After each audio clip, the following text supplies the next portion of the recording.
This video is brought to you by Skillshare, an online learning community for creators with thousands of classes in design, business, and more. 2-month free trial for you guys. There's a link below. More on them in a bit.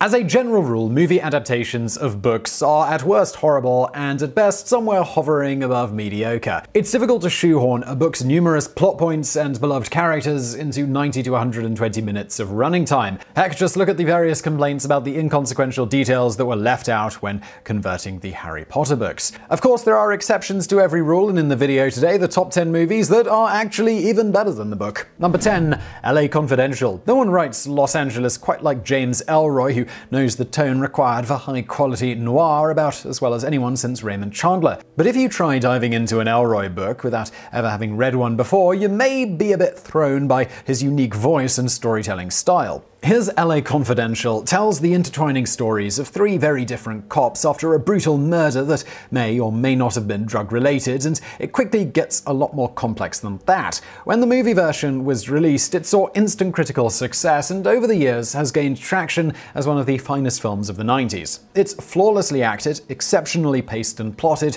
and ends with a thrilling climax at an abandoned motel between the good guys and the bad guys. Number 9, Stand By Me. Normally when you think of Stephen King adaptations, you cringe and try to forget seeing the stuff like The Langoliers or The Stand. Typically, King books that get turned into movies are cheesy, made-for-TV schlock, but in the case of Stand By Me, based on the novella The Body, a terrific young cast was assembled to create one of the greatest coming-of-age movies ever filmed. The simple fact that they managed to assemble a group of child actors who weren't just adequate, but actually good, and yes, we're including Corey Feldman here, is an incredible feat. The novella was well written, but nowhere near as memorable as the film. Number 8.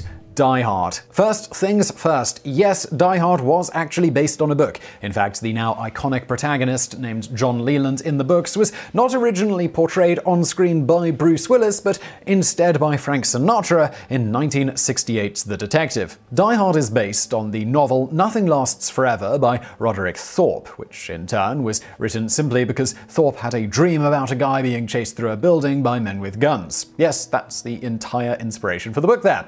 The movie, on the other hand, is an incredible action film and helped give birth to the modern action hero. It remains one of the greatest action films of all time. Number 7. Silence of the Lambs. Thomas Harris's novel The Silence of the Lambs was a wildly popular book that continued his series featuring Hannibal Lecter and introduced Clarice Starling. It was later adapted into a movie, obviously, that helped turn Anthony Hopkins, who had struggled to gain any foothold in Hollywood, into a legitimate box office star and won Best Picture. One of the key differences between the book and the movie are that the book spends a lot more time pondering the sexual relationship and chemistry between Starling and her boss, Jack Crawford. Seriously, the book devotes a lot of time to this. Hardly a conversation takes place between Lecter and Starling in which he doesn't bring up the bubbling sexual tension between the young girl and her boss. That's fine for a book when you've got hundreds of pages to fill, but it was thankfully mostly removed in the movie because someone realized it would get a little creepy if Hopkins kept reciting entire passages of dialogue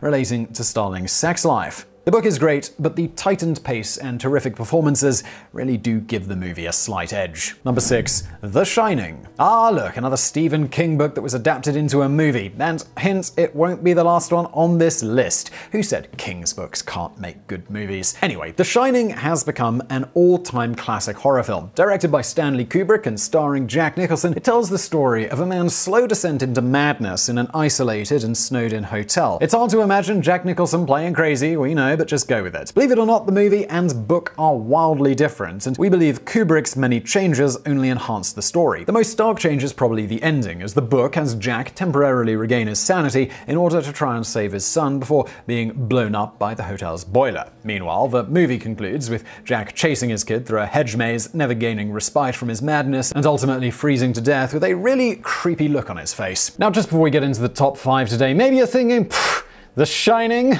I could do better than that, and then they'd make an even better movie. Well, that's never gonna happen unless you learn how to write.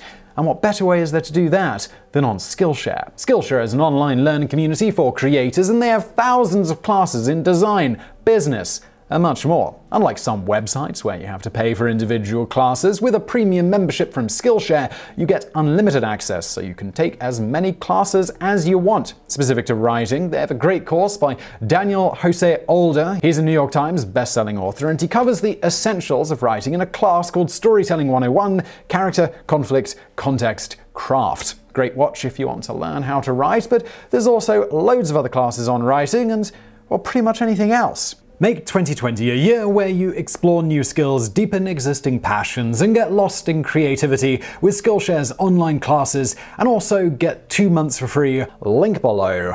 And let's get into those top 5. Number 5, Jaws. Let's get this out of the way first. Jaws managed to both create the summer event movie and launch the career of Steven Spielberg, while giving Robert Shaw, Roy Scheider, and Richard Dreyfuss arguably their most iconic roles in their very distinguished acting careers. It was based on a novel by Peter Benchley, which was also a great success, but featured some very different elements than the book. For example, the shark doesn't die via an awesome one-liner and explosion like it does in the movie, but instead just sort of peters out after getting some harpoons stuck in him. Oh, and Hooper, the Dreyfuss character, nails Chief Brody's wife in the book, which is completely unnecessary and was rightfully deleted for the film. Hooper, probably due to karma, bites the dust in the book, which we're glad was not in the movie. Number 4, The Shawshank Redemption. Originally titled Rita Hayworth and The Shawshank Redemption, this story was one of 4 novellas contained within the Stephen King book Different Seasons, along with The Body and Apt Pupil. The novella was well written, and the movie followed basically the same plot, but as with Stand By Me, it was enhanced tremendously by being fully realized by an impeccable cast. The movie was not a particularly rousing success upon its initial release. In fact, it kind of bombed, but it has gained incredible success and acclaim over the years. It was a Best Picture nominee, and it could be argued that it should have won, largely thanks to the tremendous central performances by Tim Robbins and Morgan Freeman. Number 3, The Lord of the Rings. If you want to go down to the comments and curse us out for including Lord of the Rings here, go ahead. Feel better?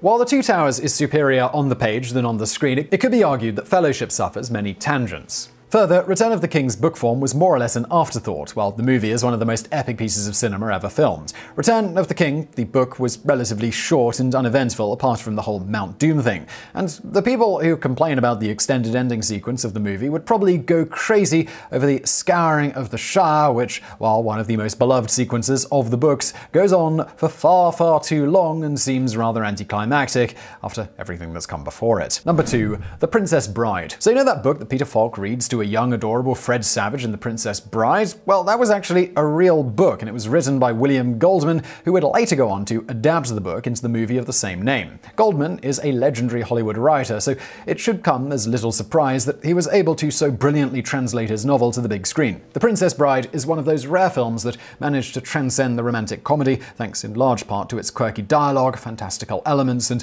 legitimately rousing adventure. It should come as no surprise that sword fights work better on screen than on the page, after all. Number 1, Forrest Gump. Forrest Gump is a strange story about a simple man who finds himself in many bizarre situations throughout modern American history. But while the movie maintained some of the odd quirkiness and unbelievable adventures of our titular hero, the book included many, many more, and they just got weirder and weirder as the plot progressed. The movie won Best Picture over another film on this list, Shawshank Redemption, and while it could be argued it wasn't the actual best film of the year, it certainly was a milestone picture that deserved every bit of critical acclaim that it received upon its release. And come on, Tom Hanks and Gary Sinise absolutely knocked this one out of the park in their respective roles. Of course, while we're getting on the book for being too weird, it might have actually been cool to watch Forrest dealing with cannibals or traveling to a far-off planet. Yep.